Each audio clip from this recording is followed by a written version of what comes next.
Hello darlings and welcome back to my channel. Of course it's your girl Ariel Michelle and I am Bizak with another video, and today we are simply going to talk about how important you are. How important your presence is. Your presence is so powerful, y'all. Like, I don't really think you understand how powerful your presence is. How much of an impact, how much you have greatly impacted the lives of others. Okay? That's how big you are, and that's how important you are. But with that being said, we have to be mindful of who we allow access to us. We have to be mindful of who we allow in our time, our space, and our presence, you know? And by presence, meaning you, your time, your finances, whatever includes you, that is your presence. That is what impacts the lives of others. Therefore, like I said, we have to be mindful. So we're about to get into it. The crazy thing is, people feel entitled to you. I know, right? What? Me? Just because we family? Just because we friends? Just because I work here, y'all feel entitled to me, my space, my time, me, my whole presence? Like, yeah, y'all, people feel entitled to you, to your presence. I cannot tell y'all how many times,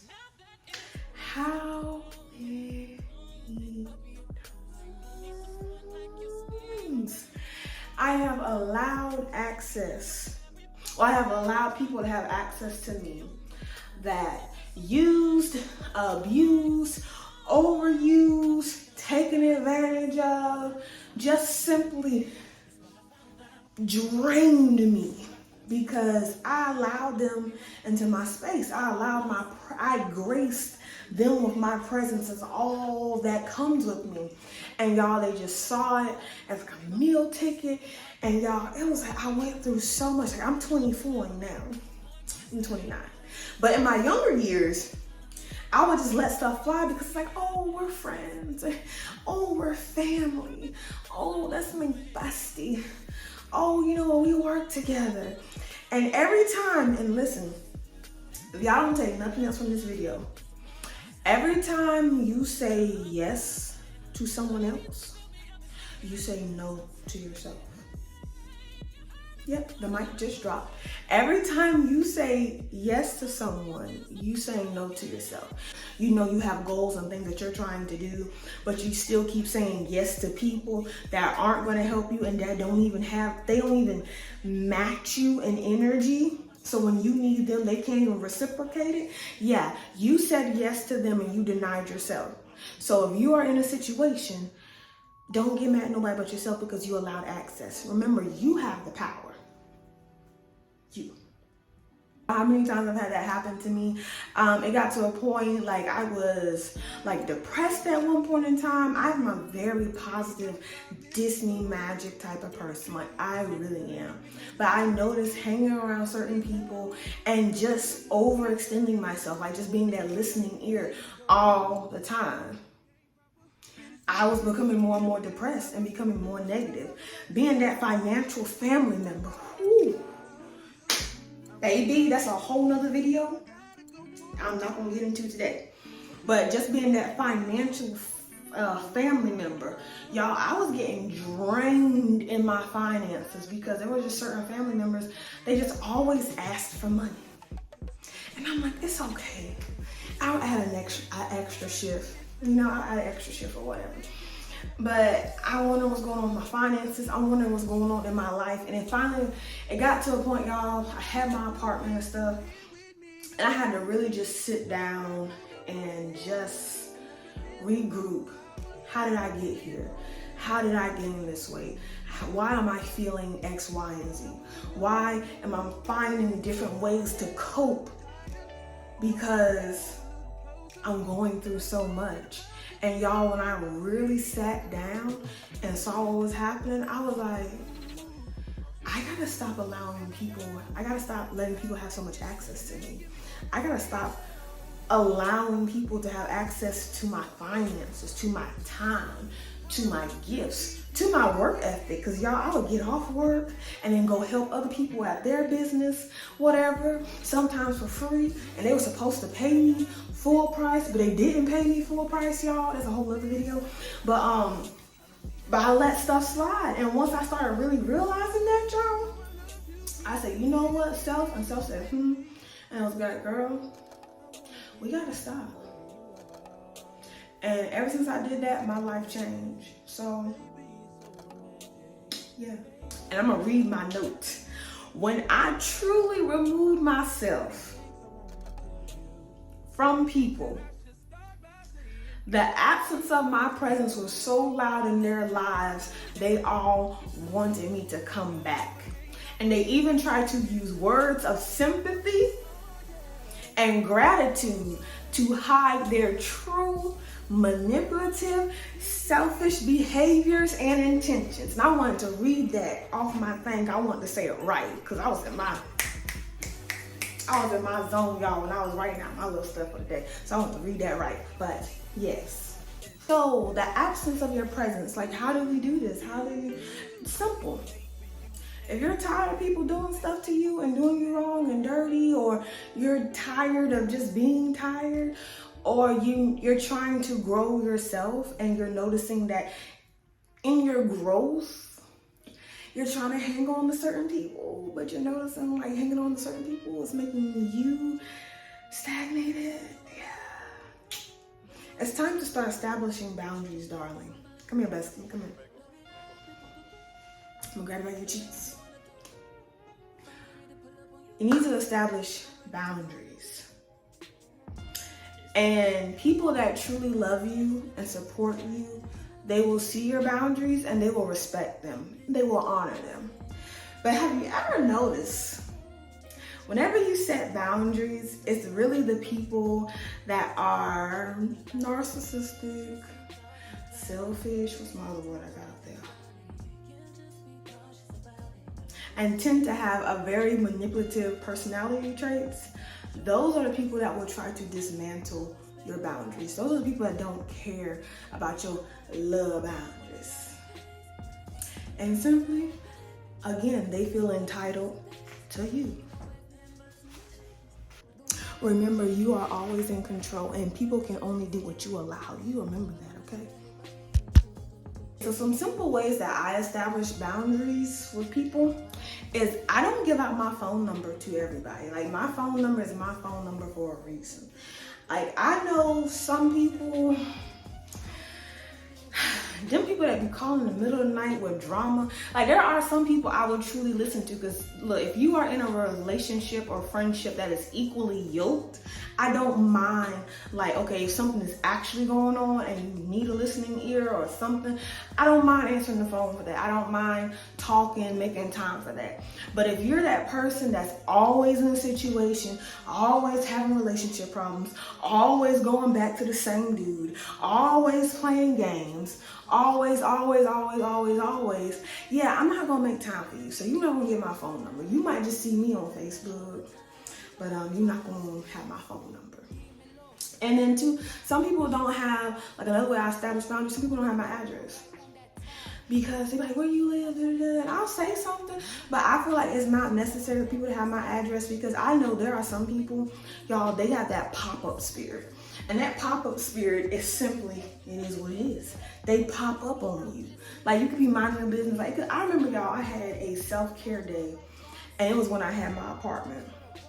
And I had someone literally like knock on my door, and I was like relaxing in my zone. That was my only day off that week.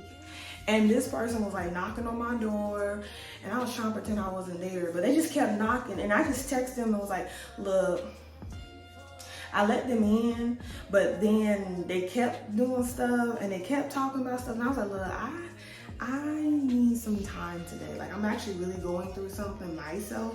So I just want to relax and I just want to kind of take care of myself. And y'all, that person straight up looked at me and was like, but we family though. Like, I'm supposed to be able to talk to you. I'm like, I get that, but you talk to me all the time. and you're personally talking to me about the same situation. I've given you my input, I've given you my thoughts already of the situation. Now you're back on my day off talking about the same situation, and you have not applied the advice. That was really good advice, if I don't say so myself. You have not applied that good advice that I gave you. So therefore, you're just taking up my time. This is my only day off. So yeah, that's why now that I'm grown, like, I'm 29, like, I'm pretty grown now. Everyone doesn't have my phone number, and everyone does not know where, like, I live and stuff, because I just like having that information personal. And two, some people be friends with, like, okay, I can be cool with you, but then you might be friends with somebody that I'm not really cool with, and the way you be acting kind of finicky and funny. Like, what if you give somebody my phone number? What if you give somebody my address? And then, like, now my life is at stake, or I don't even know what may be going on. But just to keep myself clear and my family and my household clear, everyone doesn't have my address. Everyone doesn't have my phone number. And another thing, everyone does not have access to my schedule. I'm about to ruffle some feathers, okay? Just because it is my day off, that does not mean you plan things to do on my day off. Yeah, I purposely don't tell people my schedule. Like, if there's something that actually needs to be done, I'll be like, okay, well, when are you available? Okay, well, I'm available this day, this, and that. But I never give, like, my actual schedule, because I do work for real. But then also I have other things planned. Like, I'm married, so, me and my husband might have date nights planned, or maybe we just have chill and downtime, or whatever reason, but I don't have to explain to you why I don't want to do something. I don't have to explain that to you. So again, I'm serious about my time. So another boundary I set, I don't tell my schedule, like, for real. I find out what you're trying to do first. So, like, if someone wants something or wants me to do something, I'm figuring out, okay, where's this gonna be at? Oh, you're like an hour and a half away? Okay, and you wanna move out? You wanna move a couch? Ooh, and the last time we talked was when you asked me to help paint the walls, and you brought me a turkey sandwich. Yeah, I'm not gonna make time for you. I'm not gonna tell you my schedule. And I'm gonna just flat out say no. And y'all, it's okay. That's setting the boundary too. Just simply saying no and not explaining yourself. Stop explaining yourself. You're not in court. You are not in court. This conversation is not being recorded. If someone asks you to do something and you simply don't want to do it, just say no. And if they say why, you don't have to say why for real. Like, I mean, if you want to explain, you can, but what I've noticed is some people will ask me a question. I'll be like, I'm not really available that day. And they're like, well, why not? I'm like, well, I'm just not available that day. They're like, but why aren't you available? And then I kind of get to that point of, you're not saying like, oh man, darn tootin', maybe I can catch you next time. You're really saying like, what is so important that you can't help me out because I'm your family member, or I'm your best friend, or I'm your associate at work, or whatever the relationship may be. And I'm just like, it doesn't matter. If I'm not available, I'm not available. If I don't want to do it, I'm not going to do it, and I don't have to really explain. That's a boundary. Your time is a boundary. Your phone number, your address, that's a boundary. Another thing that I said, after like maybe 9 or I have a certain time where I will stop answering phone calls and text messages. I don't care who you are. I don't care who you are. I will stop, like, because either I'll be asleep for real, because I'm not that I'm getting older, but I really want to get like more sleep, and I'm working out 4 or 5 o'clock in the morning, so your girl is in the bed. But yeah, I stop answering the phone at certain times. I stop answering text messages at certain times, because I will have people send me like a text or whatever, and they'll be like pink or blue, and I'll be like, okay, blue. And then they'll be like, well, why did you want blue? Why didn't you want pink? I'm like, well, you asked me the question, Now you're trying to have a whole conversation like 12 o'clock at night. Now I would say back in the day, like when I was younger, when I was single, that was a whole nother thing. But now that I'm 29, life has definitely changed for me. I have more of a schedule. I'm grown. I got things that I'm trying to do. I'm gonna tell you something, y'all.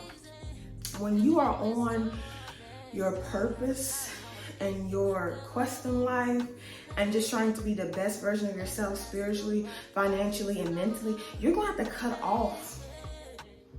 You're gonna have to cut off some people. You're not gonna have as much time to go out. You're not gonna have as much time to do all these extra things because you're focusing on yourself and your growth. And a lot of these people will make you stagnated in your growth. And they get mad because, again, they feel entitled to you and into your time. So they keep kind of pressuring you and saying little slick things like, oh, you just gonna keep on losing that weight, ain't you? And it's like, yes. Join the club. Because the thing is, y'all, if people are really trying, if you are on your journey of leveling up, you will attract the people that want to level up. So now, as you're leveling up, more people that are on their journey, they're gonna y'all are gonna like kind of come around and be like a little light support group in a sense. So my thing is, you can still come with me, but I'm not going to, I'm not gonna throw the rope down and come on, you can do it. And I'm literally pulling you along the way. It's like, if I'm on my journey and I'm going up, I'm going up. And I see you coming up. It's like, come on, sis, you can do it. And I'm going to keep on going, and we're going to keep on going up together. But some people be literally wanting you to just, let it go, baby. They're going to have to learn. So as you have set these boundaries, you have either slowly removed yourself from the people, or you have completely removed yourself from these people that are in your lives. And what's awesome is, that brings me to my next point, the absence of your presence is loud, boo. It's loud. And what is great about that, what I noticed is, when I removed myself out of people's lives, started focusing on myself, I started growing, and they literally started declining. And they were declining because they were putting no work. There was no accountability whatsoever. So you never notice, like, once you remove yourself from people, they have to be accountable now. They can no longer call on you to get help. They can no longer call on you for financial support. They can no longer call on you for advice, because now you have completely removed yourself from that situation, or you have only given them limited access. So now it makes them have to be accountable and have to make, important decisions and stuff on their own without you. So really, it's a win-win. When you remove yourself, the absence of your presence is loud. You're working on yourself. Now that person has to work on themselves. Now you don't have to worry about them calling you and depending on you. They have to work on themselves. Now there are some people that will still try to bring you back in, but stay focused on you, boo. Stay focused on you. If they level up, they level up. If they don't, they don't. Now that's pretty much it on the absence of your presence. Make it known. Let it be known. Because that's how much of an impact you have in other people's lives. Let it be known. Okay? Let it be known. Now I got some examples. So this was years ago, but when I left like some people, and these were like certain family members and certain friends and stuff, I kind of let them behind. Like I still had contact with them, but I just gave them limited access. And it was like there's a certain family member, they always wanted advice. And when I just started noticing, I was just talking to myself because I was giving them the advice like all the time, but they were never taking it. Like, they'd be like, oh, that's good. And they still go do what they want to do. And I'm like, what was the point of me talking? I can understand maybe 1 or 2 times, but now it's like you're purposely wasting my time. And I noticed I would spend like 2 hours on the phone with this person, this family member. like almost every other day, and we're talking about the same thing, and there hasn't been no growth. You haven't tried or nothing. So once I stopped doing that, y'all, when I stopped calling people I started noticing how many phone calls I was actually getting, like of people actually calling to check on me, just to see if I'm good, not to talk about their problems, but just to check on me. And honestly, I can say this like clear as day, I literally have maybe 2 or 3 people that actually call and check on me just to check on me. Not to call and talk about their problems and vent and use me as an emotional garbage can, but like to actually, hey girl, I haven't heard from you. You good? Okay, I just want to make sure you're doing good. I see you doing your thing, girl. You better do it, you know? So when I stopped calling people or stopped being like the initiator, I started noticing like a lot less calls. And I started noticing I would get calls from the people that always needed something. So then when I started noticing I was getting calls from people that needed something, I stopped answering their calls as much, and they kind of caught the hint. Another example, this family member asks for money repeatedly. And it's like, you would give this family member money. And when I say money, I mean anywhere from $50 to this person that asked me for $600. And the crazy thing is, y'all, I actually gave it to him. I was like, that's my insert family member. And I gave the money to them, but they never paid me back. And they always wanted more. And then on top of that, they felt entitled. Like, I remember I gave this person, y'all, I gave them like $600. And I waited about 30 minutes, cause I'm waiting for a response. Like, did you get it? Da-da-da-da-da-da, ba-ba-ba-ba. Y'all, I called the person, phone, they didn't pick up. Called them the second time. And they was like, oh, hey, girl. And I was like, did you get the money? And they was like, oh, yeah, I got it. But right now I'm at the movies. I'm going to call you when I get out the movies. And I was just like, I just sent you $600. You could have at least said thank you. And then you're claiming that you need money, but you at the movies. Like, yeah. So when I noticed that, literally, and this was like 5-6 years ago, y'all. Well, that person, that was the last time I gave them money, because I really did not have to give them that money. And this person was asking for money all the time. They pretty much, they had a lifestyle they could not afford, but they knew that I would be that family member to come through and bring extra finances and help them out. So they knew I would be that family member. So in a roundabout way, I didn't know I was enabling bad behavior. So they never took accountability. So they would just spend money and be like, I know I can get some money from her later. Like, that's how it was. Yeah. But when I cut her off, when I cut this human off, this human was like, so when you want me some more money? And I was like, I gave you some. You got $600. That's it. You're not getting no more money from me. And they was like, so are you gonna give me some money like every week or every other week or every 2 weeks, once a month? What? I said, I gave you money. And I said, I will give you money whenever I want to give you money. But at this point, I'm not giving you more money because I've given you a lot already. And this person was like, well, you know, I have a lot of responsibilities, and I feel like it's kind of unfair that you're just gonna stop giving me finances and you have more money than I do. And it's like, yeah, I might have more money than you, but this money is to take care of me. I said to myself, this is to take care of me, my household. I had an apartment, and it's like, yeah, it can be done, but the fact is, by the time I give you $100 to $600, I gotta work so many shifts to get that back, and by the time I get that back, you're asking for more money again. So it just keeps that continuous cycle. Like I said, y'all, I was in some serious, like, debt at one point in time that I kept giving money to this person, and they still don't get it. Even to this day, y'all, they don't get why I stopped doing certain things for them. That's why I said people will have like, they feel entitled to you because of your relationship with them, but then also they have narcissistic behavior. They have selfish behavior. They have manipulative behavior. Y'all, and this person even tried to,